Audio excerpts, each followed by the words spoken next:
మిథున్ రెడ్డికి నిన్న గొప్పగా పుట్టినరోజు వేడుకలు, పూల అభిషేకాలు, దాని తర్వాత వేద మంత్రాలతో ఆశీర్వచనాలు, బొకేలు, 20 మంది ప్రైవేట్ కాన్వే. ఏమంత గొప్ప మనిషిగా ట్రీట్ చేయాలి ట్రాఫిక్ జామ్ అయిపోవాలని? ఎక్కడైనా కూడా మీరు సవ్యంగా ట్రాఫిక్ రూల్స్ పాటించగలుగుతారా? జైలుకి వెళ్తుంటే హీరోలాగా ట్రీట్ చేస్తున్నారు ఈరోజు ప్రతి ఒక్కళ్ళు. జైలుకి వెళ్ళావా నువ్వు గొప్ప మనిషివి, బయట ఉంటే నువ్వు పనికిరాని వాడివి. ఇలా ఉంది రాష్ట్రంలో ఈరోజు పరిస్థితి. రాష్ట్రం అనే కాదండి, దేశం మొత్తం చూసుకున్నా కూడా జైలుకి వెళ్తే భయపడి వాళ్ళని ఒక రకంగా చూసే రోజులు పోయినాయి.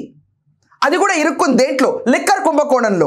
ఆ లిక్కర్ కుంభకోణం అనేది చాలా మంది ప్రాణాలు తీసింది, రాష్ట్ర ఖజానాకు డెంట్ కొట్టింది, ముడుపుల యుద్ధం జరిగింది, రాష్ట్రాన్ని నామరూపాలు లేకుండా చేసిన ఒక అతిపెద్ద కుంభకోణం. ఇండియాలో ఇంత పెద్ద కుంభకోణం జరగలేదు ఎక్కడ అని చెప్పి ప్రతి ఒక్కళ్ళు హవాకయ్యే పరిస్థితి లాస్ట్ 5 ఏళ్ళలో మన తెలుగు రాష్ట్రాల్లో చూసాం.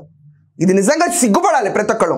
ఇలాంటి గవర్నమెంట్ని మనం ఎన్నుకున్న తర్వాత ఇలాంటి గవర్నమెంటే మద్యాన్ని సరఫరా చేస్తా షేర్ స్పిరిట్ అమ్మి జనాలు ప్రాణాలు తీసిన దాంట్లో ప్రధాన సూత్రధారి అయిన మిథున్ రెడ్డికి జన్మదిన వేడుకలు జరుపుకుంటూ జస్ట్ రిమైండ్కి మళ్ళీ తిరిగి వెళ్ళి లొంగిపోయే కొద్ది క్షణాల ముందు ఒక ప్రైవేట్ హోటల్లో వేడుకలు చూసే వాళ్ళకి ఎలా ఉంటుంది? ఇదంతా ఆలోచించండి.